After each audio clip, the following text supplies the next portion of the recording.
Joey here at School of Motion, and welcome to day 29 of 30 days of After Effects.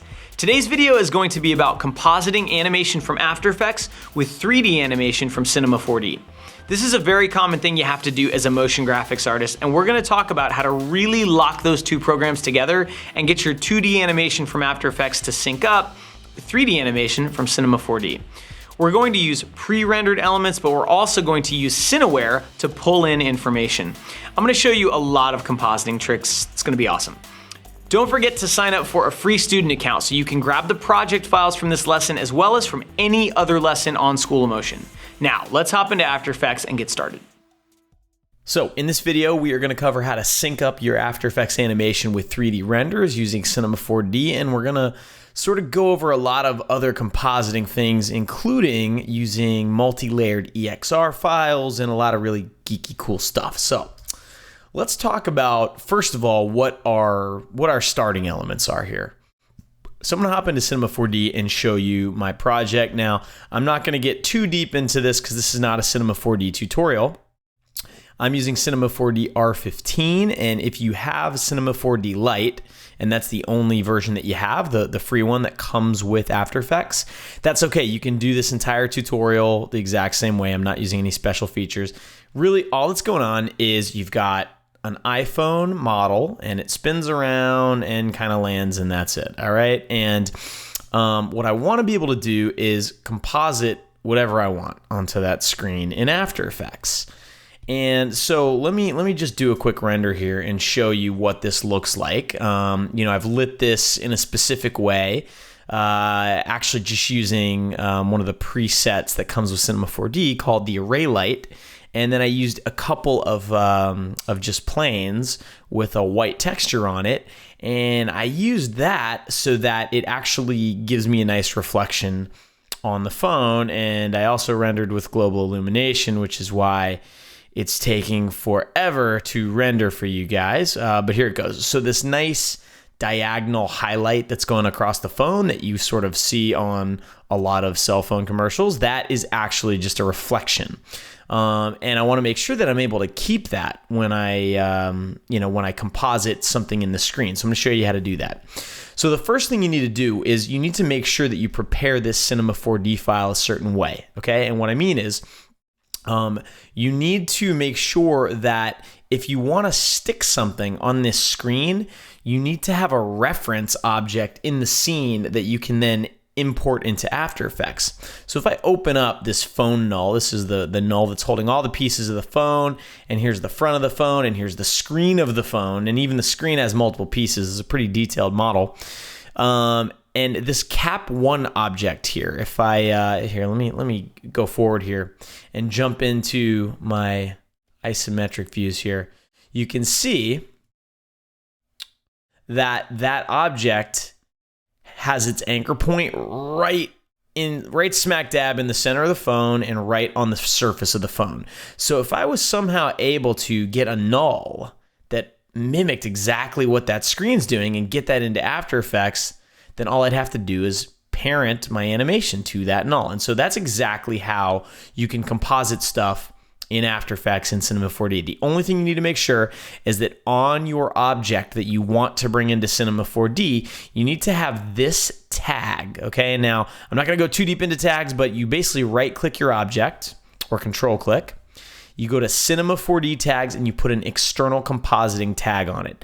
Then when you save your Cinema 4D project and you import it into After Effects will ignore every object in the scene except your camera, which it brings in automatically, any lights you have, and any object that has this tag on it. It will bring in any animation that's on that object, position, scale, rotation. So now we're good to go. We're all set up, okay? So let's hop into After Effects.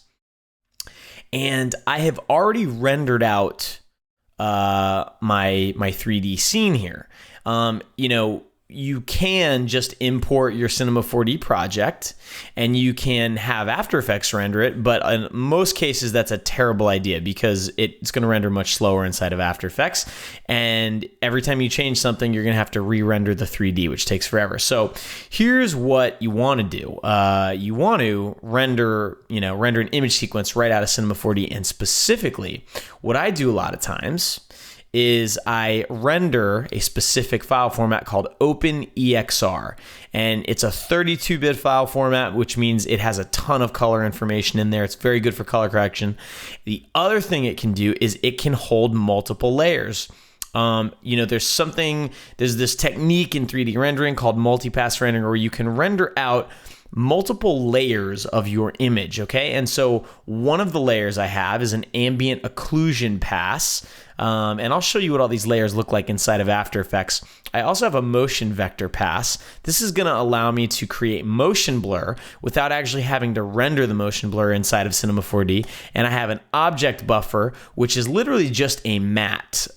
So actually, you know what? Let me show you what this looks like. I'm going to turn off ambient occlusion and global illumination, and I'm also going to turn off saving so that I don't actually overwrite any of the files I've already saved. So if I just do a quick render here of the current frame, all right, here's what you're going to get, okay? Out of Cinema 4D, you're going to get your main render, but you're also going to get these layers, okay? So you're going to get an ambient occlusion pass, which isn't really showing up here because I turned ambient occlusion off. So let me turn it back on temporarily so you can see what it does. In addition to ambient occlusion, you're going to get a motion vector pass, which is going to look really, really strange. And then you're also going to get this object buffer, okay? And you can see with ambient occlusion on, the render takes much, much longer. But what it gives you is it gives you these nice dark shadows wherever objects are close together. It basically creates sort of fake shadowing wherever objects are just, in close proximity. And it just gives things a more realistic look. And so I had this pass render out separately so I could composite it and control it. Here's the motion vector pass, and it looks strange. And basically what it's doing is it's telling whatever compositing program you're using how fast each pixel is moving, and it does that by basically alternating between a red amount and a green amount. And, one of those colors, and I'm not sure which one, probably red corresponds to horizontal movement and green corresponds to vertical, or vice versa. And so you can get motion blur by using that. I've got an alpha channel, and then I have an object buffer. The object buffer is the matte for just my screen. This is going to be really useful if I want to make sure an image only ends up on the screen. And the way you get an object buffer, if you don't know, is that same object that has my external compositing tag also has a compositing tag. They're both in the Cinema 4D tags menu. Here's compositing, here's external compositing. And when you add the compositing tag, you can go to the object buffer tab and enable one of these, right? Enable buffer 1. And then in your render settings, you go to multipass, you add any passes you want here, and you add an object buffer.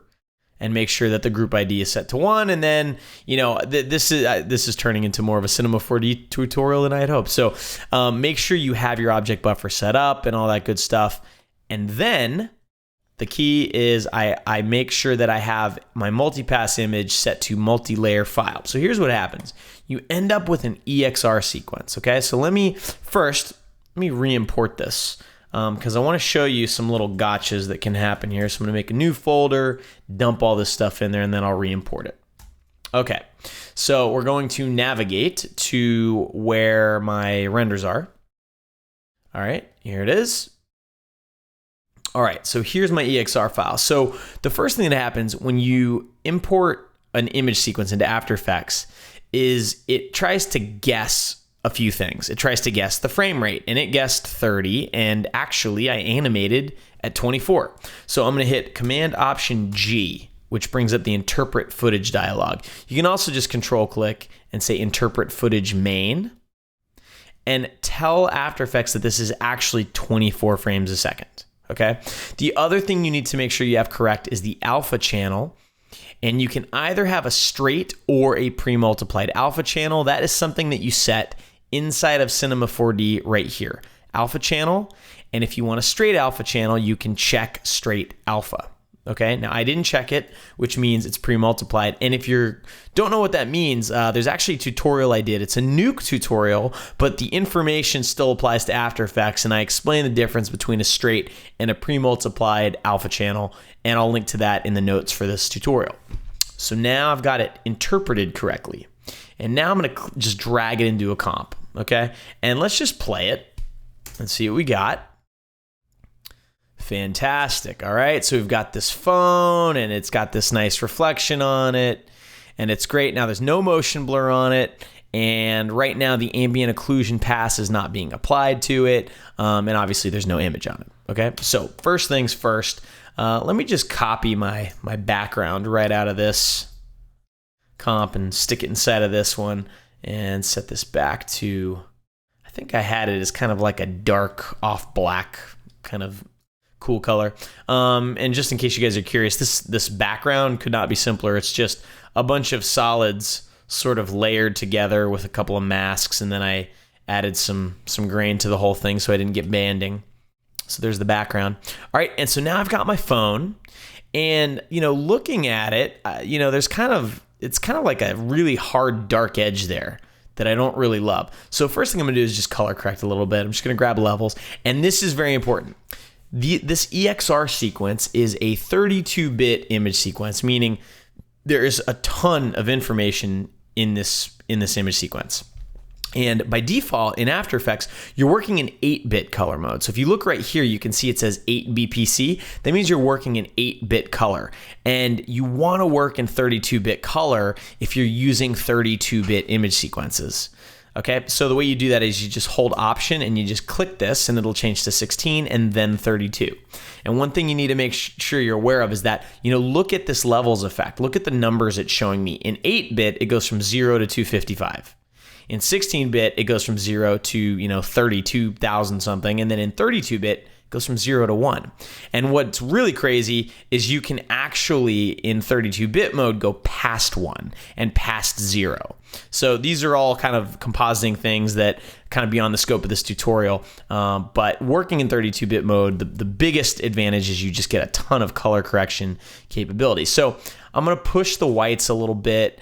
And what I really want to do is bring the black level up a little bit. It's like it feels a little harsh, especially sort of in here, like these edges just feel a little harsh. So I'm just going to bring the black level up a little bit, and then to compensate for the loss in contrast, I can push this black input down a little bit and maybe play with the gamma a little bit. Okay, so I've just done like a basic color correction to get a little more contrast out of the phone, while bringing up this black level so it's not so dark against the white background.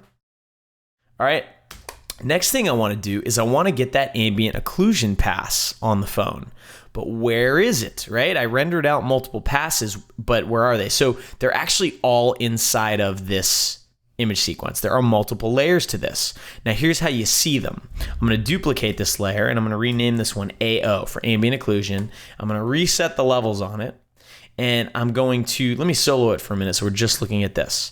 Now, if you have an EXR sequence with multiple channels, you can go to Effect, go to the 3D channel group, and grab the extractor. And you'll see it says EXR, so it gives you a hint.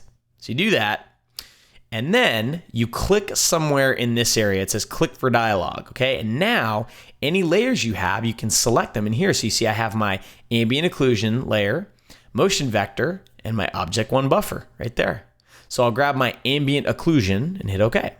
And now this layer changes to the ambient occlusion channel, and you can see that it looks very flat, except there's these nice shadows where stuff is close together. So I'm going to set this to multiply. All right. So I'm now multiplying the ambient occlusion layer over this layer, and so I'm seeing now those shadows if I turn it off and on. And I do want to adjust the levels on this. So I'm gonna push the white output back a little bit, but then I'm gonna crush the blacks a little bit, and I'm just trying to find like a nice happy medium. And really, if you look right here, look in this part of the phone, as I adjust the gamma, you see how you see more and less of that. I don't want it to be too heavy because then you get all this weird artifacting there. So I'm going to probably just leave it right around there. All right, so the levels didn't really do too much. I just brought out a little bit more of that ambient occlusion pass, and that's great. Okay, and that's why I rendered it separately, so I had that control. Very nice. All right, so the next thing we're going to need to pull out is we're going to need to pull out a motion vector pass. So let me duplicate this layer again, and I'm going to call this M vector, and I'll delete the levels.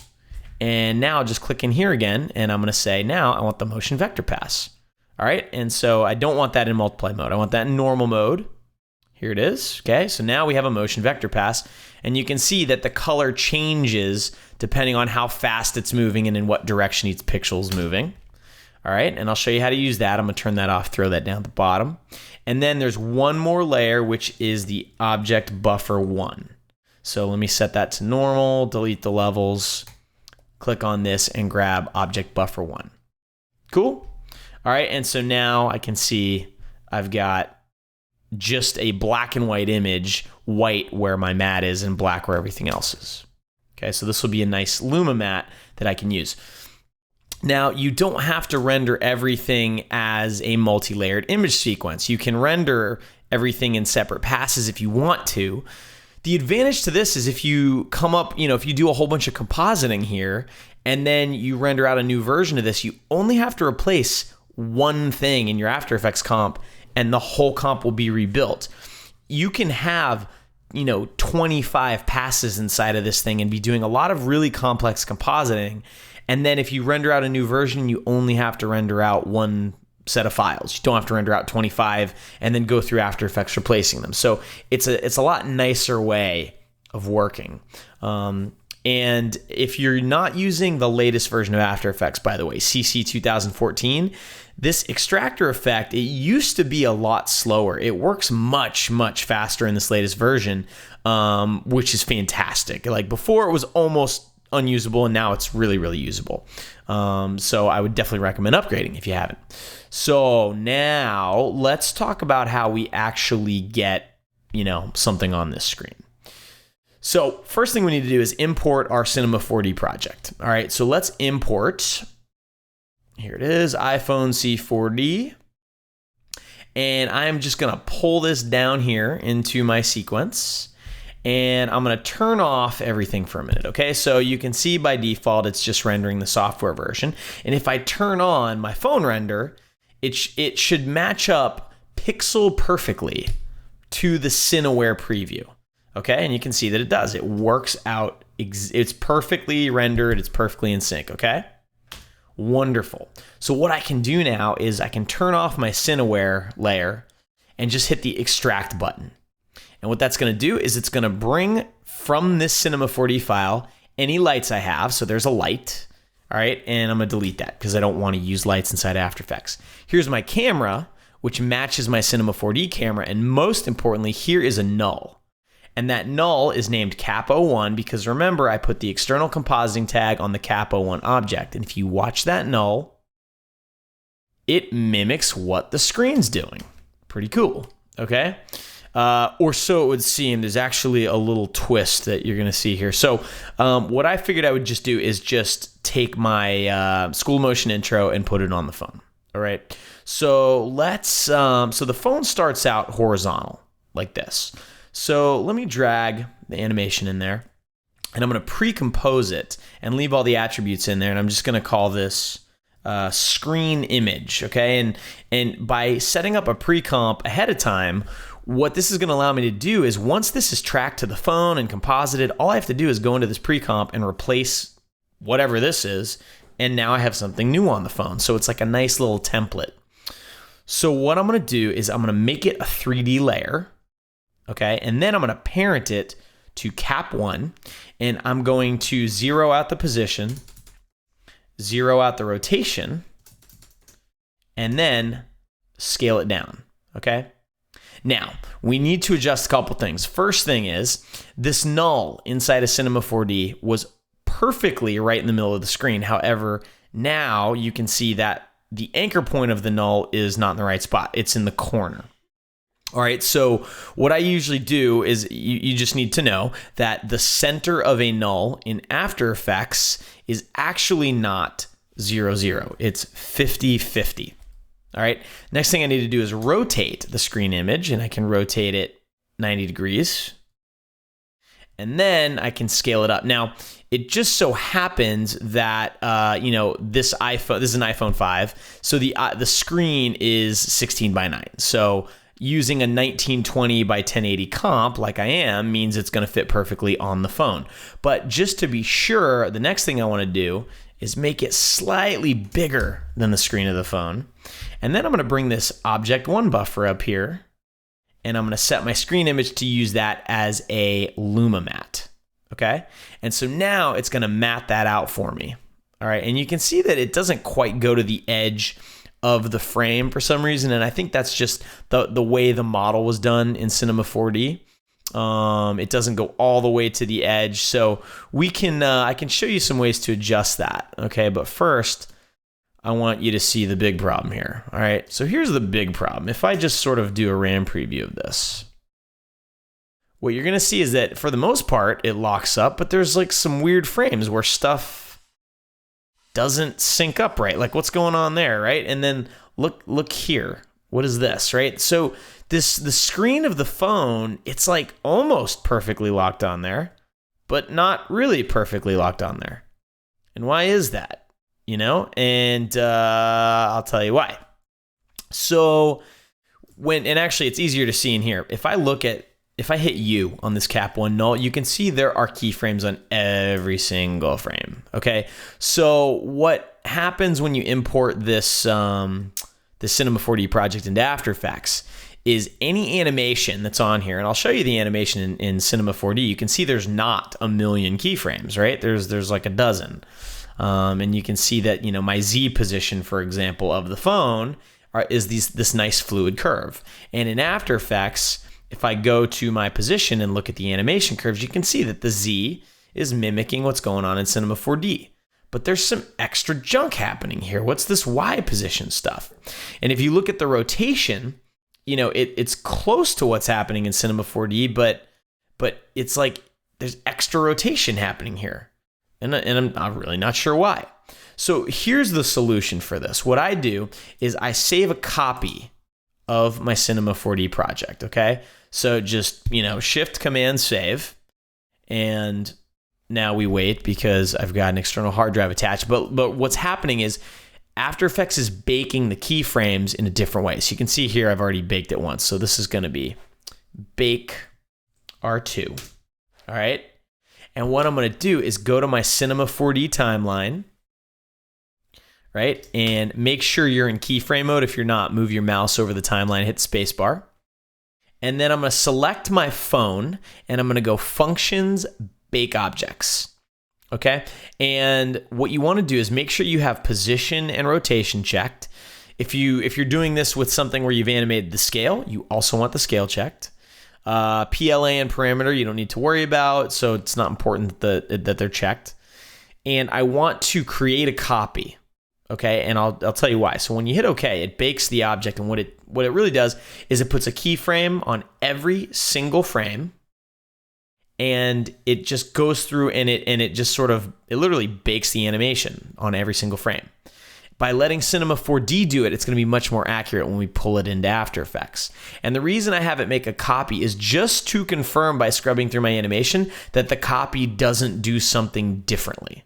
Because if it does, it's still not going to line up in After Effects, but it lines up perfectly. So now I can delete phone 1. Now I don't need that. Now I just need the copy. And I'll save this project. And now I'll go back to After Effects, and I'm going to import my baked project now.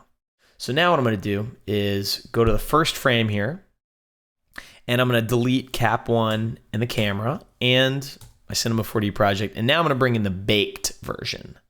Turn it off and hit extract. Okay, and now I can actually get rid of the project from there. Get rid of the lights, and now if I parent my screen image to this Cap 1, it should sync up perfectly, and you can see now you don't get any weird keyframes or anything. Cool?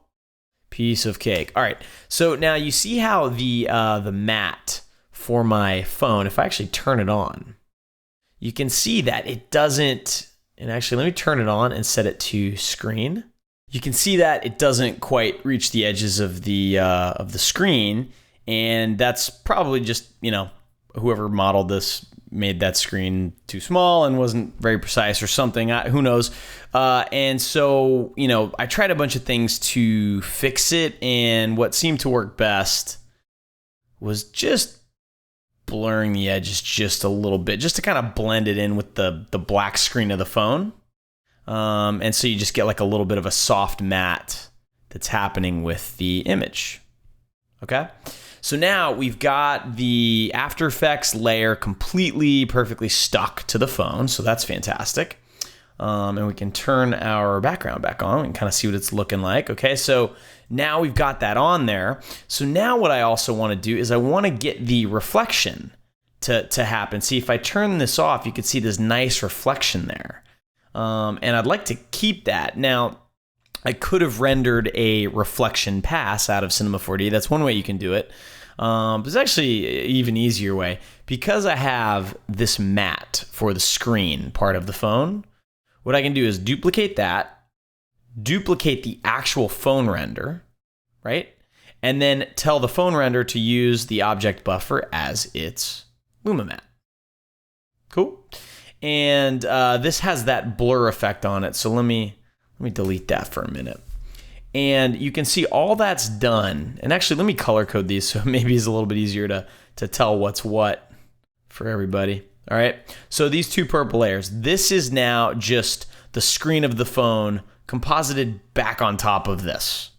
Now, why would you do that? Well, you do that because now what you can do is you can color correct this. So let me reset the levels, and I'm going to color correct this so it's very dark, but you have this nice highlight on there. And I'm going to set the mode to screen. Okay? And if I turn this off and on, you can see that now I've composited that reflection back on top. And not only the reflection, here's something else that you get too. As the screen turns, right? When it's facing the camera, it's going to be a little bit more blown out. When it's turned away from the camera, you can see that it gets a little darker because of the Fresnel effect, okay? And also because when it's facing down, there's nothing down there, but when it's facing up, there's kind of a big giant light source up there. So you can get that shading back for free by doing this trick. You recomposite the 3D render on top of itself. All right, and so now you'll see that you get all this free shading, you get your reflection back in there, and then you can just play with the opacity of it to actually decide how much of that effect you want to keep and how much you want to get rid of. So let's let this RAM preview for a minute, and we'll talk about some of the other things we need to do. So one thing I want to do is adjust the timing of this whole thing so we actually get to watch a little bit of the animation on the screen before the phone actually moves back and starts rotating. The other thing I want to do is add motion blur to this because the phone is moving so much that, it really should be blurry when it's moving. And so I'm going to show you how to do that too. And then I'm going to show you the little sort of finishing touch that I applied, just sort of copying the render and having these things pop out at the end. All right, so first let's talk about the timing. So what I want to happen is I deliberately set up so the phone is all the way up against the camera so we can just sort of play whatever content is on it and then have it swing back, okay? So to start out, let me go into my screen image and let me actually, let's move this back. So the first frame has something on it. And then let's go back to our main composite here, okay? Now, what I need to do is I need to delay the motion of the phone. And so I need to delay not just this Knoll, which has keyframes on it, I also need to delay every single render, right? Every single piece of this needs to not start moving until I want it to. So let's say I want it to hang for 1 second. So let's move all this stuff forward. Okay, so now I need to, so the camera's not moving, right? But this cap, this Knoll here, this is moving. So this actually needs to be moved up to 1 second too. All right, now right now, I can't see my screen because that screen has a matte object that it's using, and the problem is it's that matte object doesn't start for a second. So what I can do is enable time remapping, and now I can pull this layer backwards, okay? And so now if I just turn this on and solo it, I'm basically holding on the first frame until 1 second, and then everything starts moving. So this is gonna let me see, let me turn that back off, it'll let me see the animation, and then at 1 second, everything starts happening again. Cool. Now what I wanna do is once this thing spins around and starts to come back at us, right there, when it spins around, I want it to be on the second shot of the sequence. So I'm gonna now hop into my screen image, and I'm gonna split the clip. I'm gonna go back a couple frames and hit Shift-Command-D, splits it, okay? And that's just the hotkey for split layer, which is right here in the edit menu. And then I'm just gonna slip the timing of this, so now we're on the second shot. So now we can hop back here, and you can see that flies back, and then as it flips towards us, now we're seeing the second shot.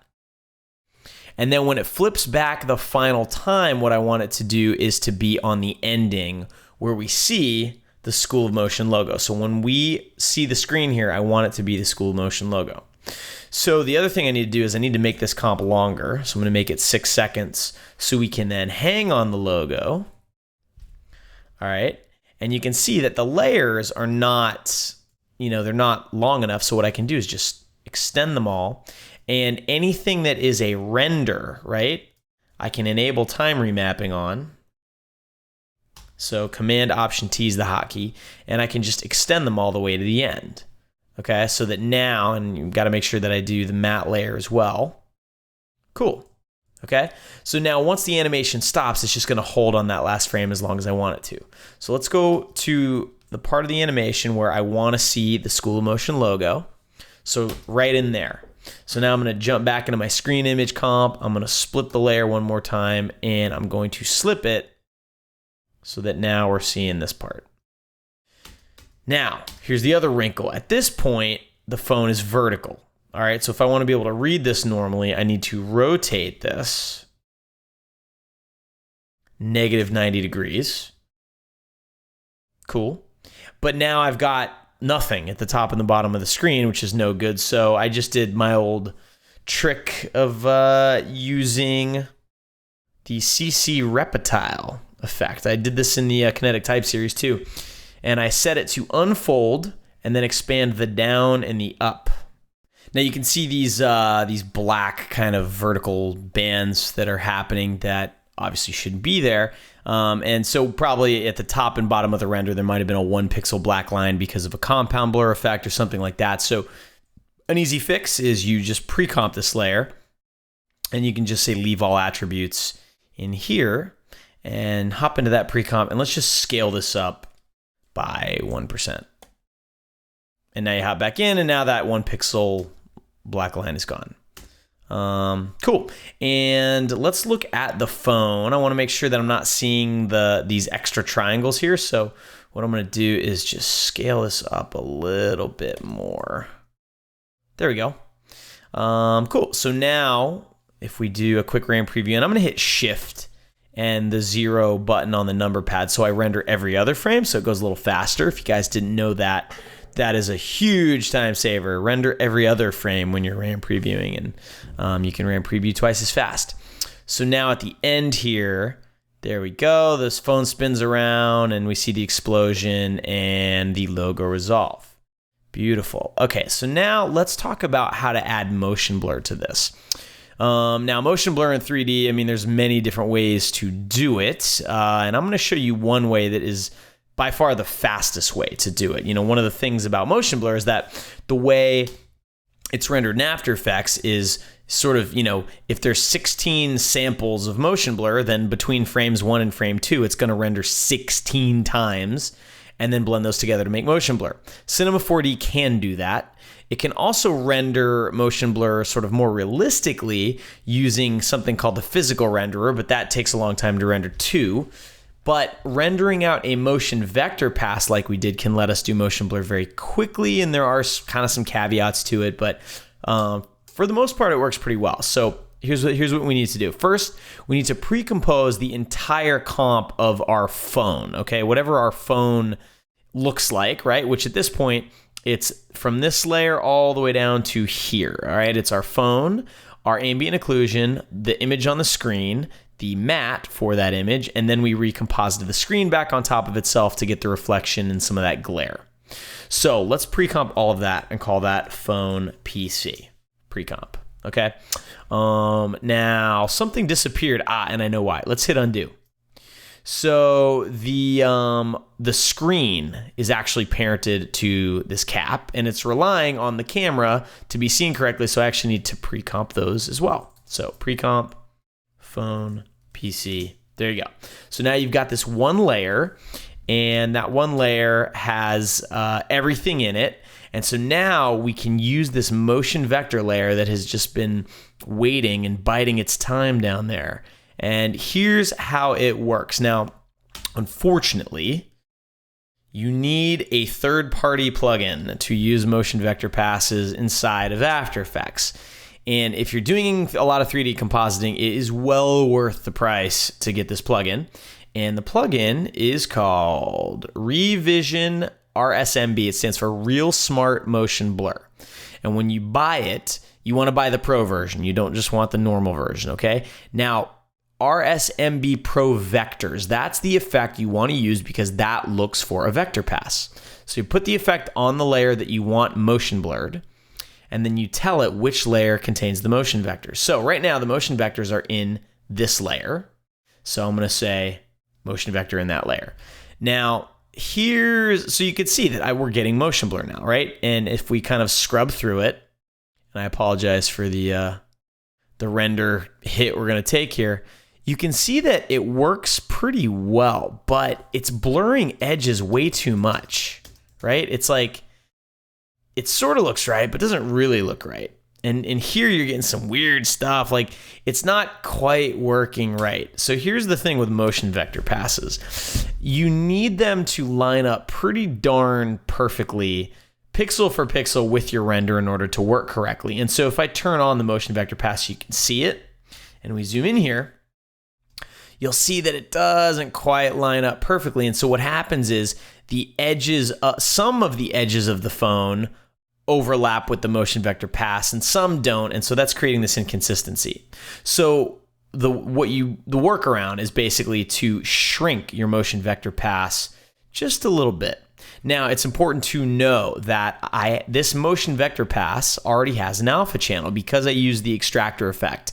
By default, it copied the alpha channel from my render onto this motion vector layer. If you render out separately in a separate pass, it's not going to do that for you. So you're going to have to use an alpha matte or something like that. But now that I've got this, what I can do is I can just put a simple choker on there. So I'm going to go to matte, simple choker, and I'm just going to choke the matte by 1 pixel. And you can see that it got rid of all those weird fringy edge pixels. And here's the thing. Now, because I've got that effect on there, my Real Smart Motion Blur effect is not going to see the result of the simple choker until I pre-compose this whole layer. So now I need to pre-comp it, call it mvector PC for pre-comp. Make sure that you have move all attributes into the new composition and hit OK. Okay, now I can turn this back off. And now the motion vector pass should work a heck of a lot better. You can see that now there's still motion blur up here where the phone's moving quickly, but on the edges, it's not blurred unless it's supposed to be, okay?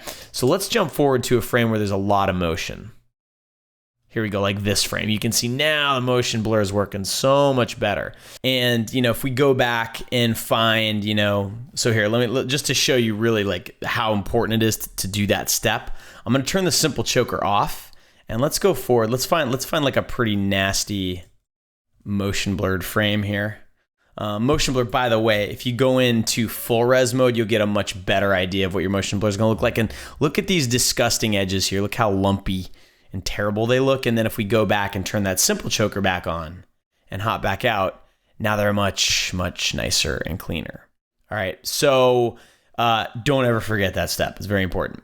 Okay, so now we've got motion blur over the whole thing, and actually a lot of motion blur. And it's amazing how well that works. So let's do a RAM preview of that. And the last thing I want to do, is, and actually, now that I'm looking at this, see how dark that's getting? Let's go back here. Right there. See how dark that is? Oh my goodness. And I just noticed the reflection is not there until right there. So, okay, so let's fix this. Let's go back into our phone pre-comp. The reason it's getting so dark, okay, and this is really one of the things that's interesting about 32-bit compositing. This layer here, right? And let me turn off this effect so you can actually see it. This is the layer, remember, we recomposited the screen of the phone back on top of itself. And then we color corrected it and set it to screen mode. And normally when you put screen mode on something, it really can't darken anything. It can only brighten it, right?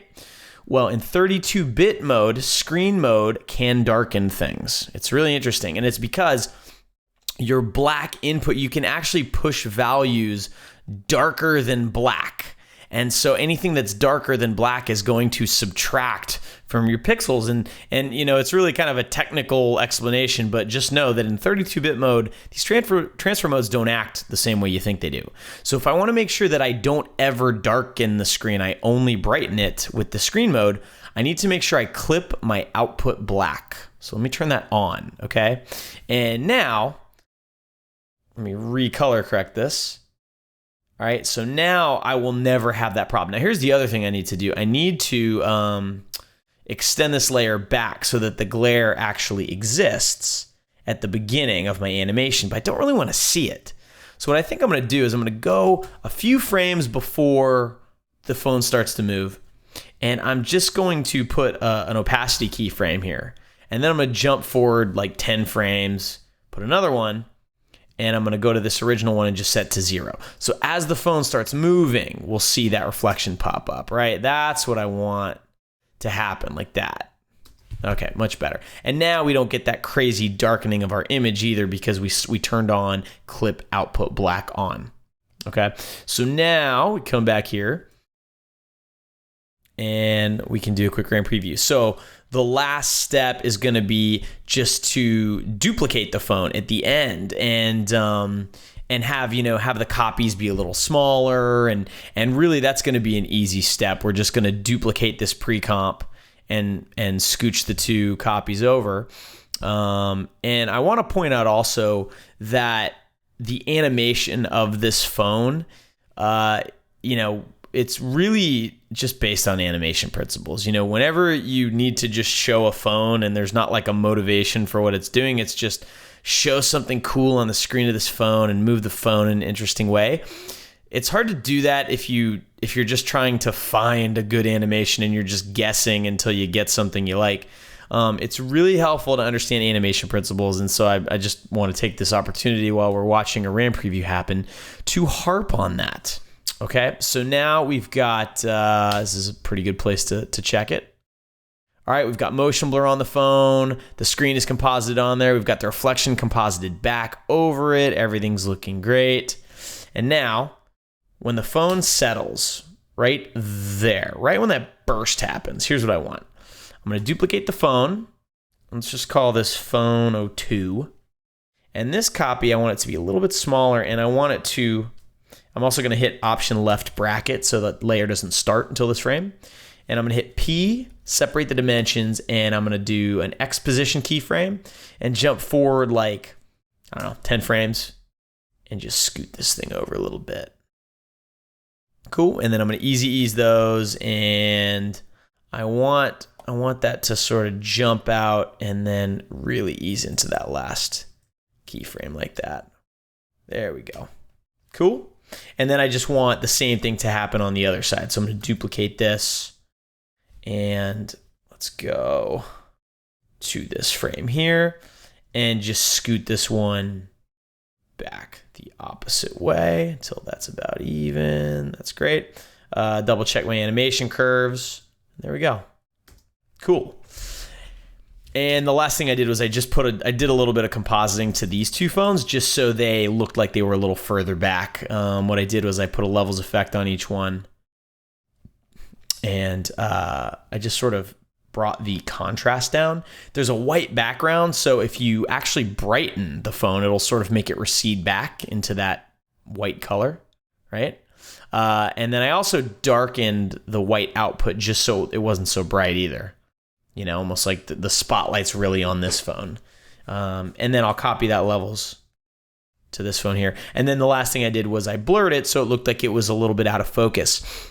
And I'll take this opportunity to show you guys something cool. So, you know, you can use, I generally use a fast blur. That's sort of the most common blur that I use. And just so you guys know, the Gaussian blur, this is like an older blur. This was like the original blur that came with After Effects. Fast blur is the updated version of Gaussian blur. They're identical. The big difference is fast blur gives you this repeat edge pixels. So I just use fast blur. Don't use Gaussian blur. But a fast blur does not look the same as something going out of focus. So you can also use the camera lens blur. And that looks a little bit, you can see it. It just resembles defocused stuff a little bit more. And this plugin's actually, or this effect has gotten pretty good actually. It used to be really slow, and now it's much, much faster. So this is a perfectly good one to use. The one I really like to use is from a company called Frischluft. And they have two effects that I use a lot. Depth of field, which uses a depth pass. And there's actually a tutorial on School of Motion about this. And out of focus, which is sort of just a defocus effect that gives you some interesting options. For example, if you want, you can sort of have the highlighted parts of your layer glow, which sometimes happens when things go out of focus. I usually turn that off, but it's a really fast and nice looking defocus effect. All right, so I just copy paste that to both, and there you go. And now you've got your clones of the phone. Everything's tracked to the screen perfectly. Motion blur, things are color corrected and looking nice.